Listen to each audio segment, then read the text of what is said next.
Como disse o físico Richard Feynman, será que faz algum sentido perguntar se há algum sentido? Você já pensou que o seu anseio por um propósito pode ser não mais que uma ilusão, um truque do seu cérebro para te ajudar a sobreviver? Afinal, os cientistas já propuseram explicações evolutivas até para o senso de humor. Ou seja, se até o senso de humor, que é uma coisa tão abstrata, poderia ser fruto da seleção natural, por que não a nossa busca por propósito? Mas esse cenário de busca por propósito pode ficar ainda pior, pois mesmo que exista, como a gente ia saber? Ou seja, nada garante que a capacidade intelectual humana seja capaz de entender qual seria esse propósito. Olha, às vezes, a condição humana parece até uma grande pegadinha cósmica, não é mesmo? Mas, e se por outro lado, eu te dissesse que essa vida bagunçada e estranha seja exatamente o que você escolheria se pudesse escolher qualquer coisa? Pensa comigo. Imagina que você encontrasse um gênio da lâmpada. Um gênio da lâmpada que te desse poder infinito. No começo, claro, você seria pura glória. Você teria prazeres ininterruptos, festas eternas, traria todos os seus amigos e acabaria com todo o sofrimento. Seria o próprio paraíso.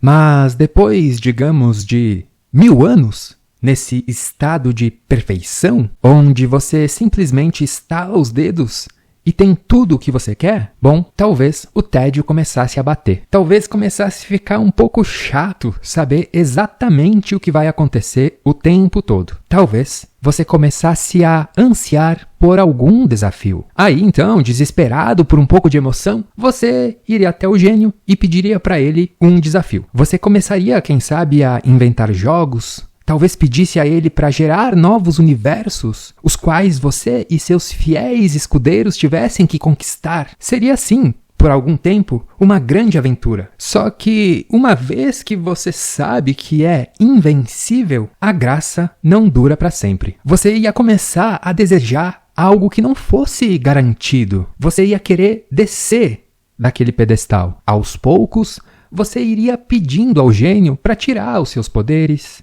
para te dar um corpo mais frágil, um tempo mais curto, um futuro mais incerto. Você ia querer esquecer que é um tipo de Deus, só para ter uma emoção maior de existir. Enfim, eu acho que você já entendeu onde eu quero chegar. Em algum momento, você faria o pedido final. Você pediria para esquecer que tem poderes. Você pediria o elemento surpresa.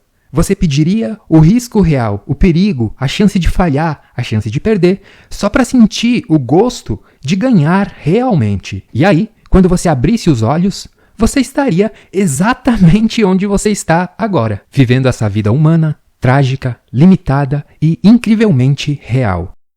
No fim das contas, talvez a missão impossível que você imploraria ao gênio para ter é exatamente essa vida que você tem hoje. Isso nos leva de volta ao sentido biológico da vida explorado no episódio anterior. Tão somente cuidar do nosso corpo enquanto ele inevitavelmente morre. Afinal, esse foi o único objetivo que você pode dizer ter nascido com ele. Quer dizer, não é um tipo de sentido da vida inventado ou teórico. Ele está em você. Você é uma consciência que controla um corpo tentando adiar a morte desse corpo. Afinal, nós não conseguimos nos recompor, nos refazer, numa velocidade maior do que a que os nossos corpos se decompõem. Essa é uma verdade trágica da vida. A vida é um jogo perdido de antemão. Mas também não há nada de, entre aspas, mais espiritual do que isso. Viver é tentar morrer da melhor forma possível.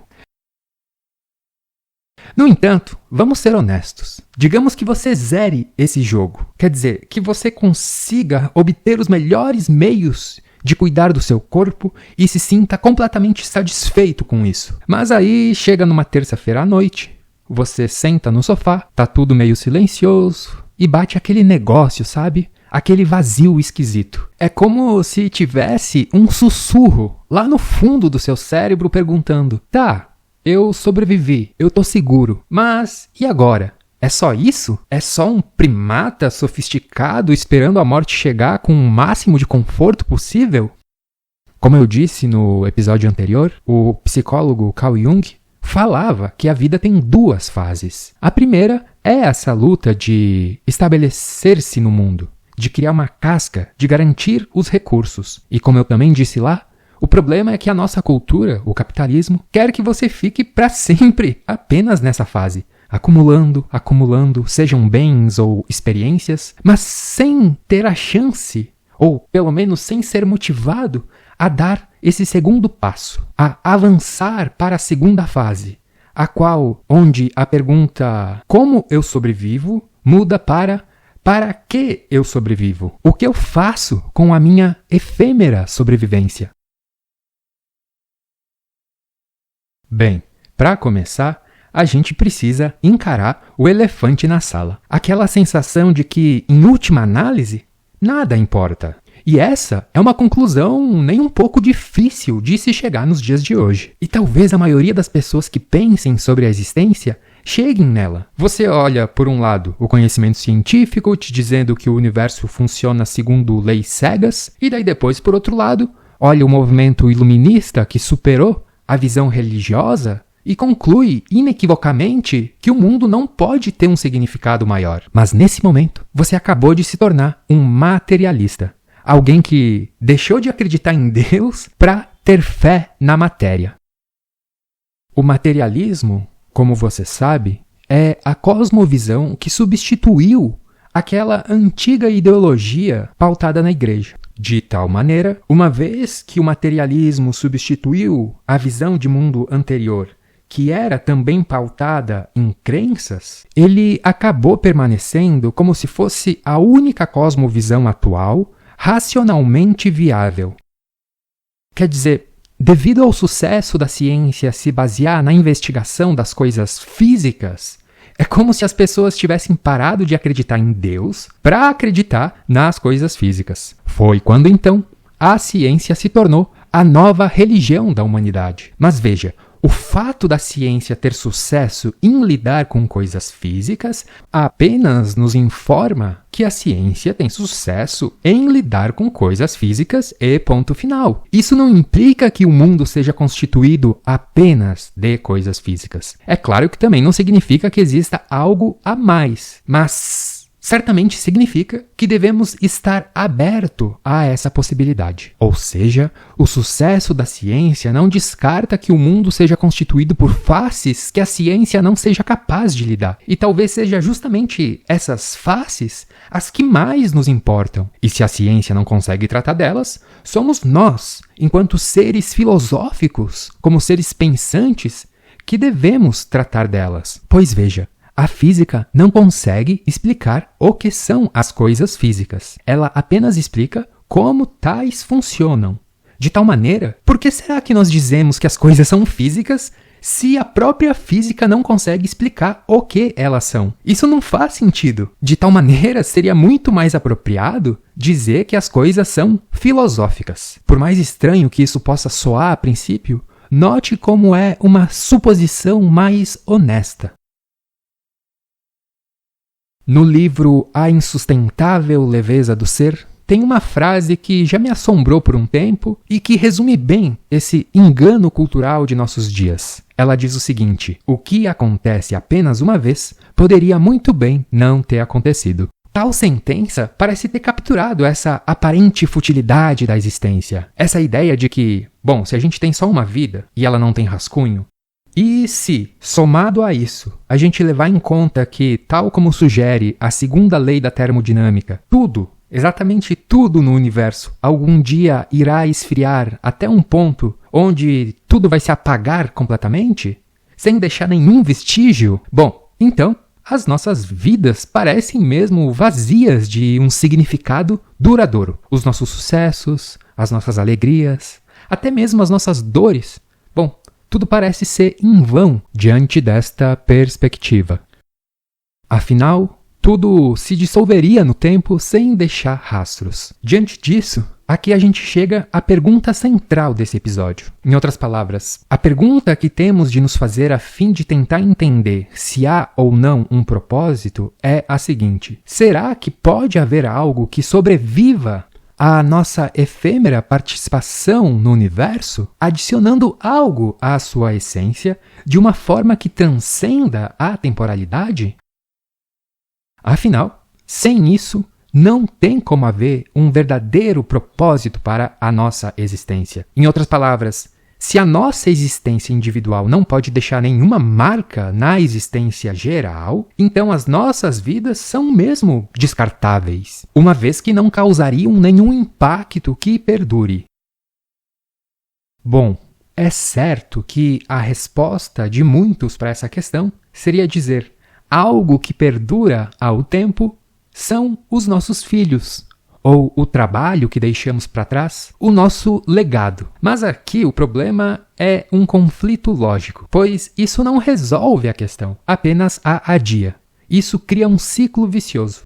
Pensa comigo, se o significado da sua vida depende das pessoas que usufruiriam no futuro do seu legado, e o significado dessas pessoas depende das gerações seguintes, é como se o propósito final fosse sempre adiado, tal como no caso dos filhos. Se o sentido da sua vida está na vida dos seus filhos e o deles nos filhos que virão, e assim sucessivamente, a gente poderia perguntar onde se encontra o significado último que daria o propósito a todas as gerações passadas e até mesmo às espécies ancestrais desde os primórdios do tempo.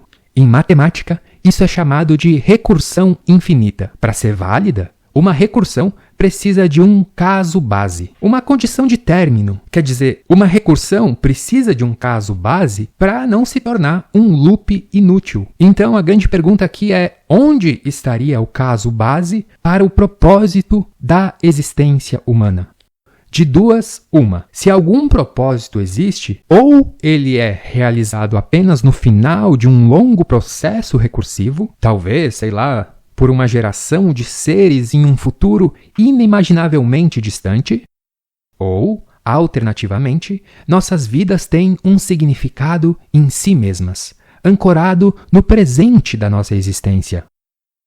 Nessa altura do episódio, eu consigo começar a contar para você qual é a hipótese que eu gostaria de compartilhar contigo no dia de hoje. Para entendê-la, podemos partir daquela antiga ideia das religiões, dos povos ancestrais, de todas as épocas e culturas que também buscaram essa mesma resposta, as quais se guiavam pela vida a partir da ideia de um ser supremo perfeito. O importante aqui é que, independente das diferentes noções do que seria esse ser, o importante aqui pra gente é a ideia de perfeição. Nós tendemos a associar perfeição com completude, ou seja, perfeito seria tudo aquilo ao qual nada pode ser adicionado, na justa medida em que aquilo está completo. A nossa primeira grande constatação mora aqui. A perfeição é incompatível com a busca de propósito. Pensa nisso. Se o universo já fosse completo, não haveria nada a ser feito, pois se algo é perfeito, algo é completo. Portanto, não falta nada, não tem para onde ir, não há mais o que mudar. No entanto, tudo o que nós observamos quando olhamos para o mundo nos diz o contrário. O universo é sempre dinâmico, ele está em movimento. Ele está fazendo alguma coisa. Isso nos informa algo óbvio. O universo tem de ser incompleto. Ele tem uma falta, ele tem uma fome. Pois se ele já tivesse realizado tudo, ele já teria parado. Portanto, de alguma forma, poderíamos concluir, o universo está buscando completude. Isso não quer dizer que ele saiba o que está fazendo, como se fosse autoconsciente de si mesmo. Não é isso que eu estou sugerindo. Isso quer dizer apenas que é isso o que parece estar acontecendo. De forma cega, o universo busca alguma coisa. Ele é atraído em uma direção, e é por isso que ele se move. Mas isso não quer dizer que ele saiba para onde está indo. São coisas diferentes.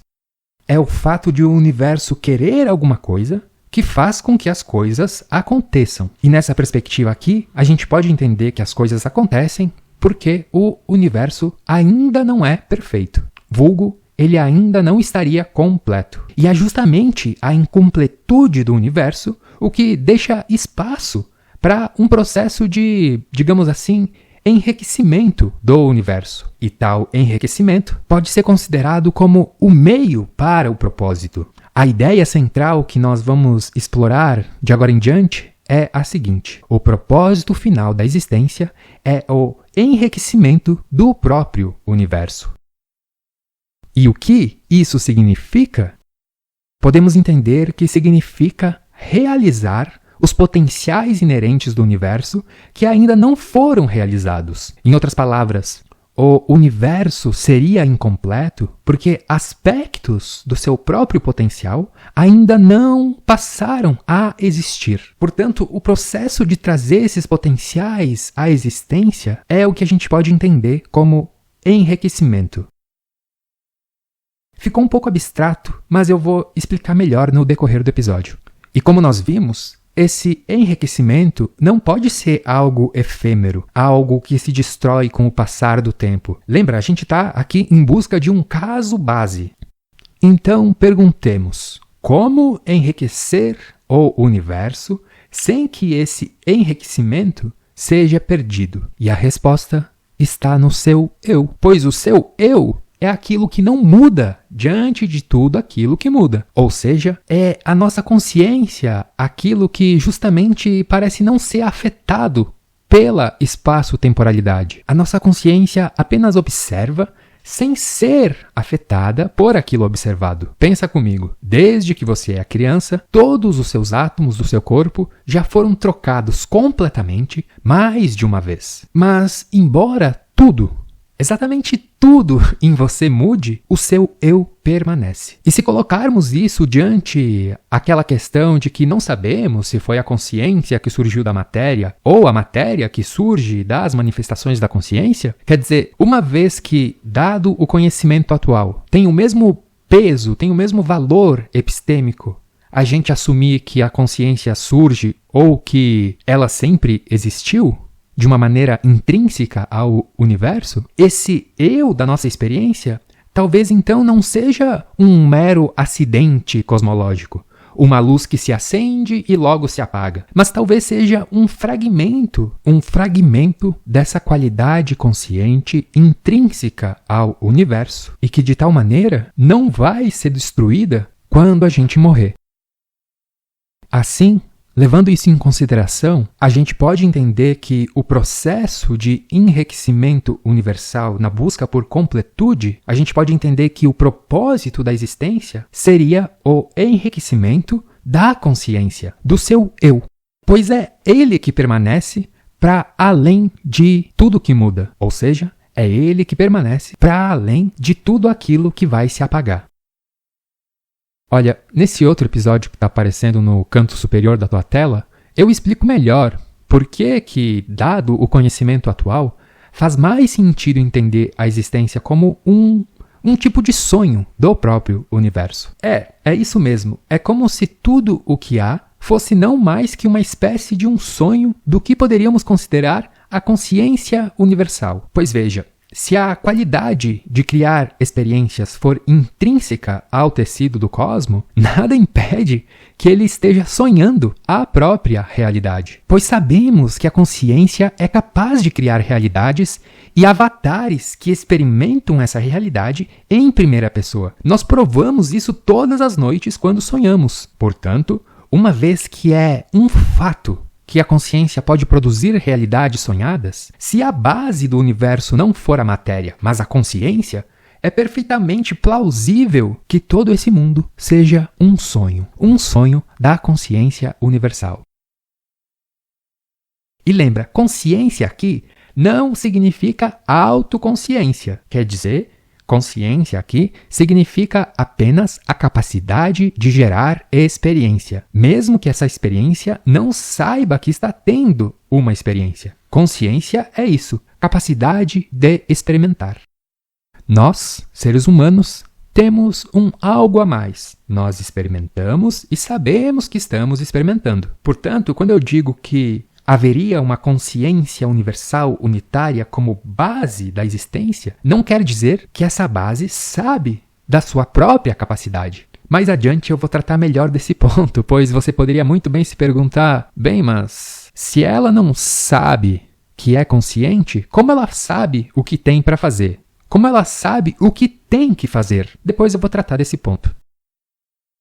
Enfim, voltando ao assunto anterior, se o propósito do universo é realizar o seu potencial e a consciência seria a base de tudo, então o potencial que precisa ser realizado só pode ser o da própria consciência. E de tal maneira, o que falta para o universo se completar não pode ser algo material, mas sim o pleno desenvolvimento da consciência. Talvez em termos de abranger um alcance maior sobre si mesma, vulgo aumentar a sua própria consciência sobre si, ou seja, um processo cósmico de autoconhecimento.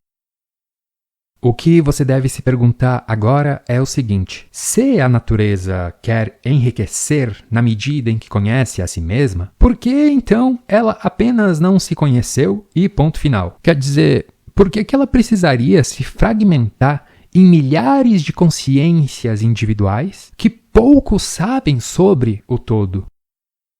Nós encontramos uma bela resposta na teoria da informação. O Claude Shannon nos mostrou que a informação, e portanto o conhecimento, só existe onde há distinção, onde há alguma diferença. Pois se só há uma única coisa, então não tem como haver informação. É como quando você olha para o céu noturno e ele está totalmente escuro.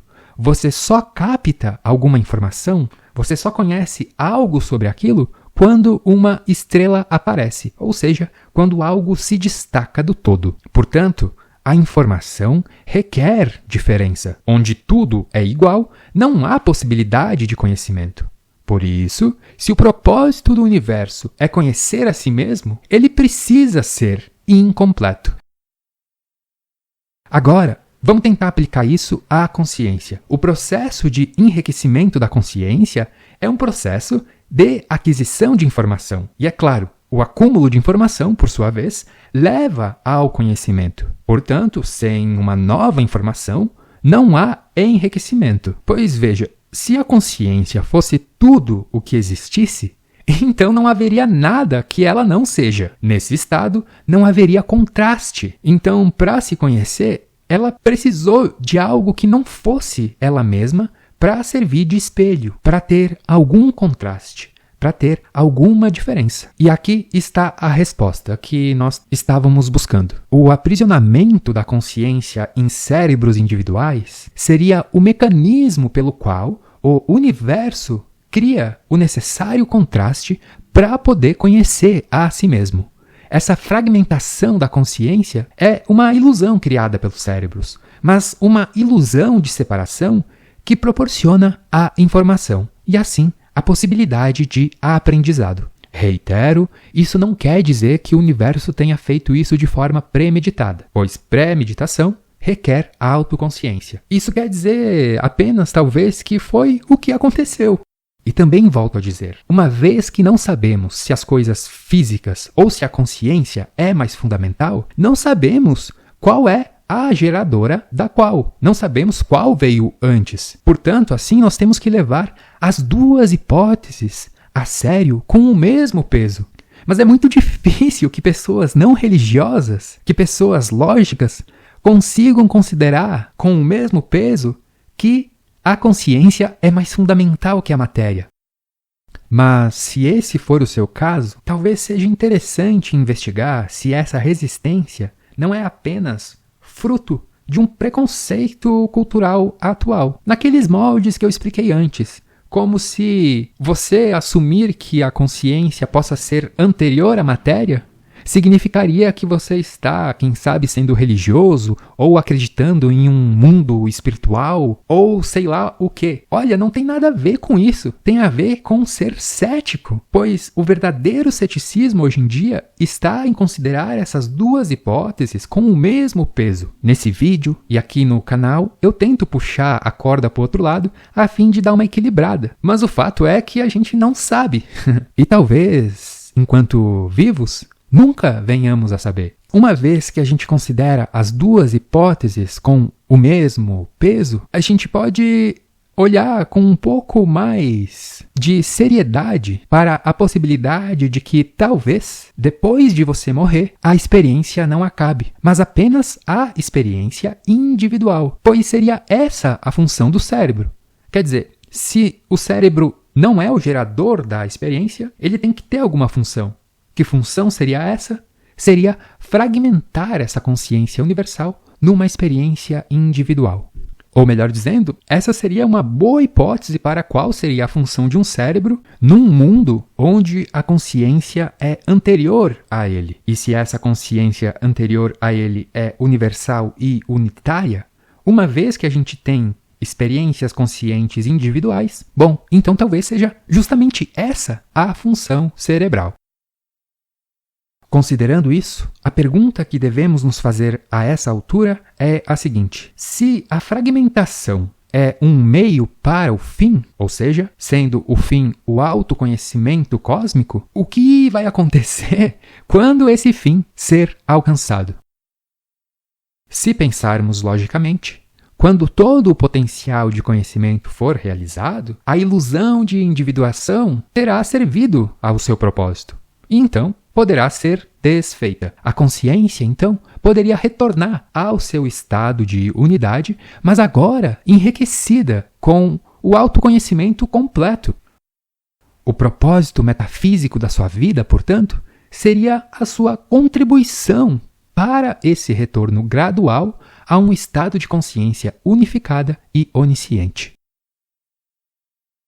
Onisciente, isso mesmo, seria essa a razão de toda essa busca, um conhecimento total sobre a totalidade. Ironicamente, como eu acabei de explicar, a forma de fazer isso é se fragmentando, a fim de adquirir a princípio uma incompletude no conhecimento, para depois você conseguir conhecer, aos poucos, a totalidade.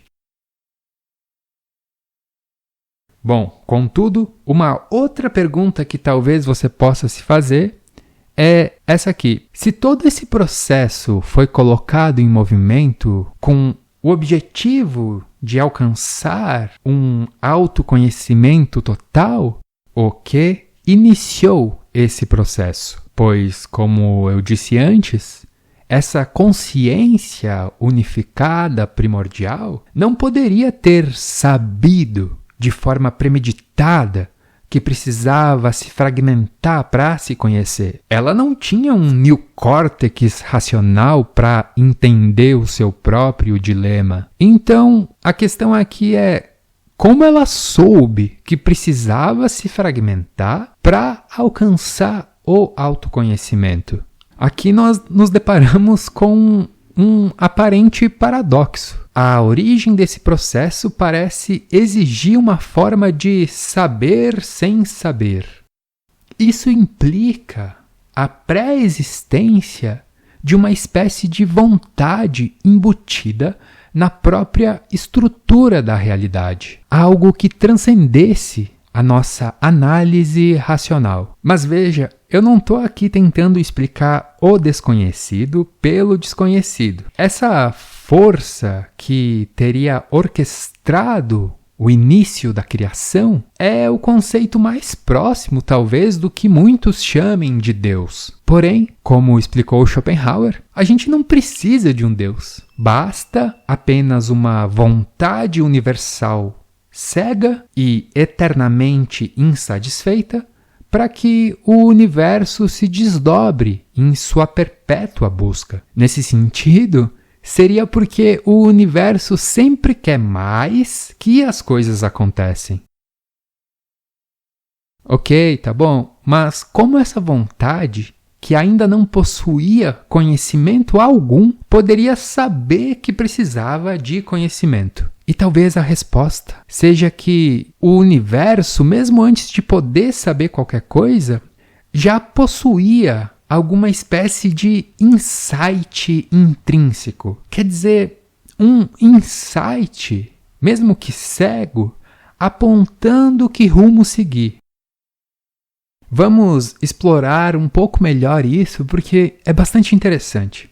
Vamos fazer uma analogia em relação à sua própria experiência pessoal, onde muitas vezes você decide coisas mesmo sem saber por que escolheu aquilo.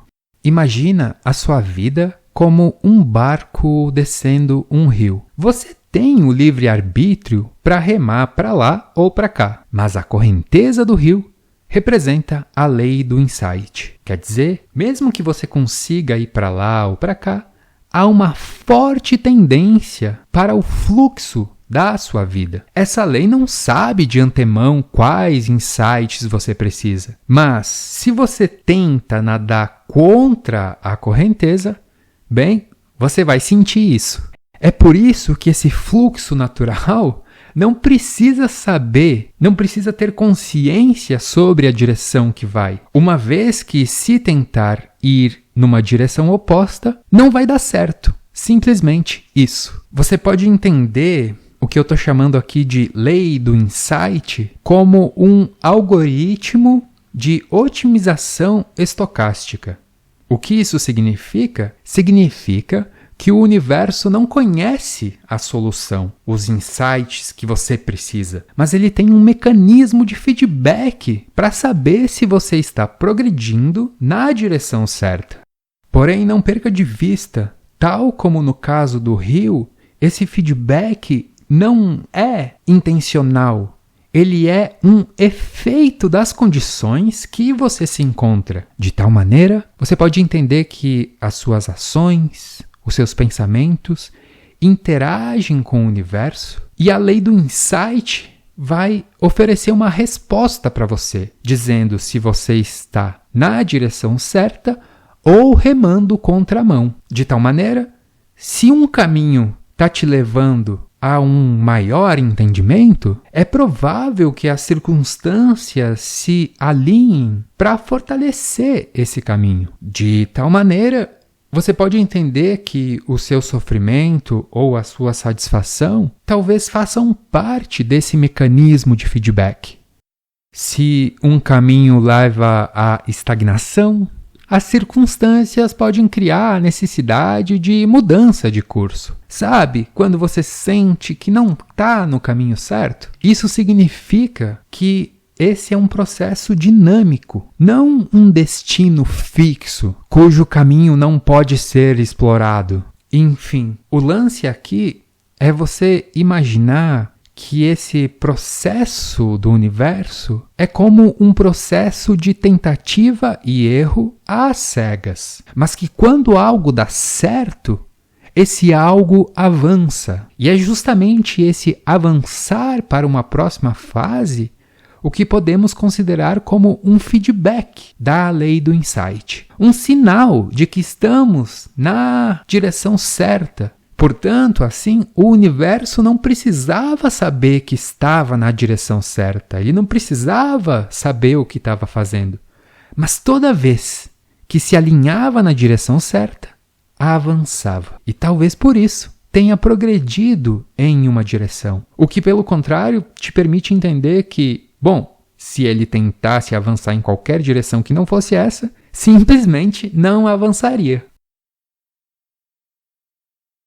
E olha, se a gente quiser ser ainda mais crítico com essa hipótese, a gente deve enfrentar outro problema que exige solução. Pois se cada vida de cada pessoa seria apenas um passo na jornada do universo, contribuindo com insights, contribuindo com mais conhecimento, o que nós devemos nos perguntar agora é: tá, mas o que acontece com o nosso conhecimento individual quando a vida termina? Quando a gente morre? Afinal, Se a memória física em seu cérebro se decompõe, a informação então tem que se perder. E aí, de tal maneira, todo o progresso seria apagado a cada geração. Em outras palavras, indaguemos: se tantos seres viveram e morreram, como seus conhecimentos foram preservados? Isso exige que, para que o processo de enriquecimento faça sentido, deve haver uma forma de memória universal. Mas não uma memória de informação, como um disco rígido cósmico. Lembre-se, o que importa aqui é a experiência subjetiva. Assim, é como se, metaforicamente, tais memórias fossem armazenadas não no HD físico, mas na nuvem. O filósofo Bernardo Kastrup propõe pensarmos em uma espécie de memória de qualia, no nível da consciência universal. Qualia, como você sabe, são as qualidades puramente subjetivas da sua experiência. Essa memória seria uma permanência contínua e cumulativa de toda e qualquer experiência que já existiu. E para tentar imaginar o que seria essa memória universal de qualia, imagina poder vivenciar continuamente cada momento da sua vida de uma vez só. Somado a isso, imagina vivenciar cada momento da vida de todos os seres conscientes que já existiram e ainda existirão. Tudo isso ao mesmo tempo, em um tipo de presente eterno.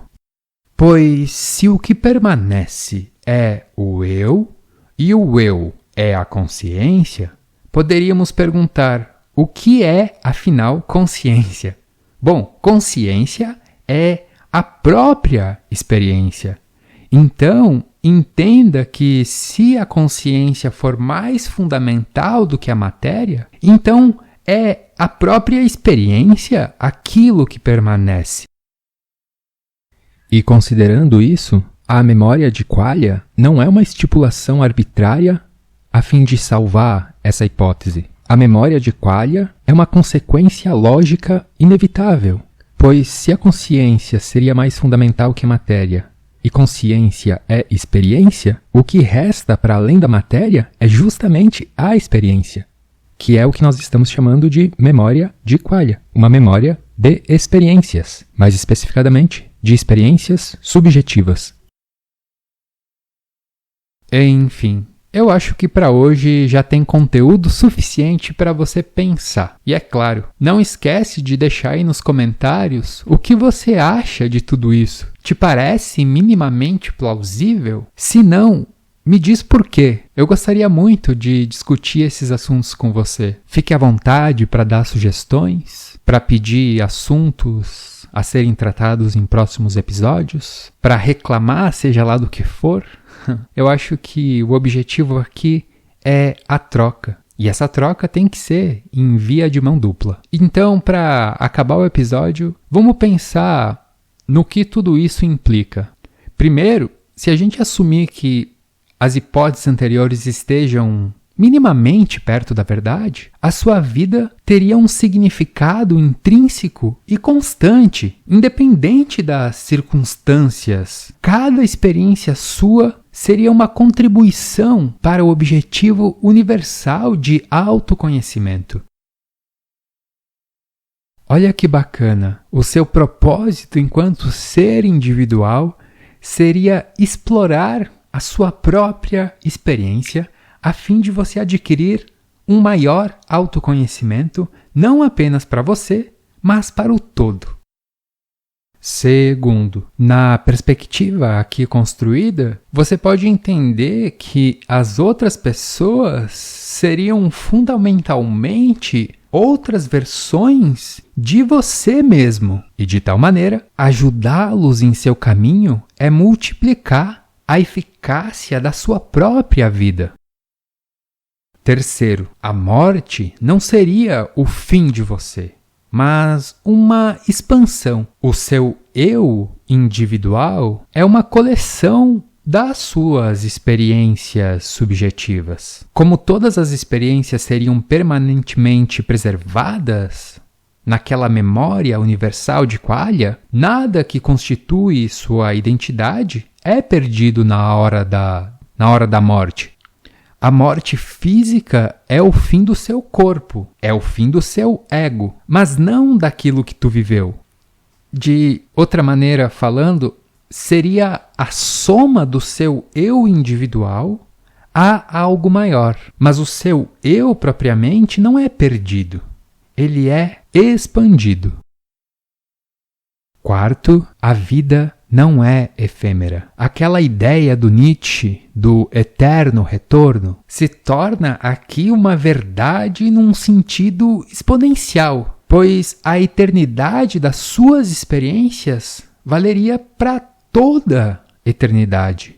Não apenas sua, mas de todos os seres que já existiram. Cada instante da sua vida não carregaria apenas o peso da eterna repetição para você, mas do impactar o todo e a todos para todo o sempre.